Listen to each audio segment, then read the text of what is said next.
here.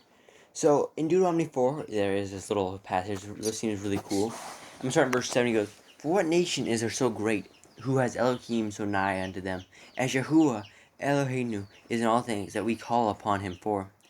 And what nation is there so great, that has commandments and judgments so righteous as all this Torah, which I set before you this day?"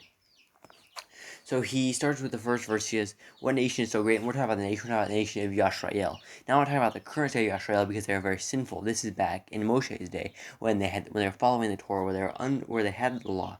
Nowadays they are not following the law. They are doing wicked things. They are not the people of Yahuwah.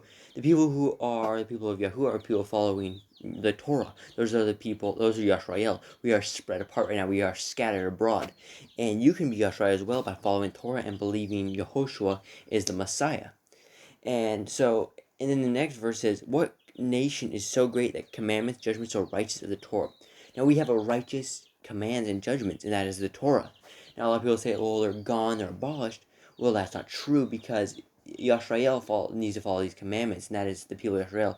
And if you do not follow these, you are not Yashar'el, but you are a Gentile. You are outside of the law. And the people of Yashar'el are the people who follow laws, and the people that are Gentiles, they do not make it into the promised land, right? We do not want the Gentiles in the promised land because they are lawless, they are Torahless, they like sinning, they like corrupting the word of Yah. So if you want to be the house of Israel, if you want to be part of Yashar'el, you need to follow the Torah. And then in verse 9 it says, "Take heed yourself and guard your soul diligently. Let's not forget the things which your eyes have seen, lest they depart you from your heart all the days of your life, but teach them to your sons and your sons' sons." So I want you to teach the Torah and the things about Yahuwah that you have seen, and basically, see, this is back for the day they're talking about this, but for you, you can teach your kids what you've read, how the Torah has helped your lives, and what it has done for you, how it has made your life better.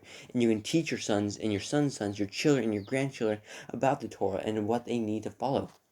So guys, if you want to be a part of Yashar'el, you need to follow the Torah. If you do not, then you will not make it back to the promised land.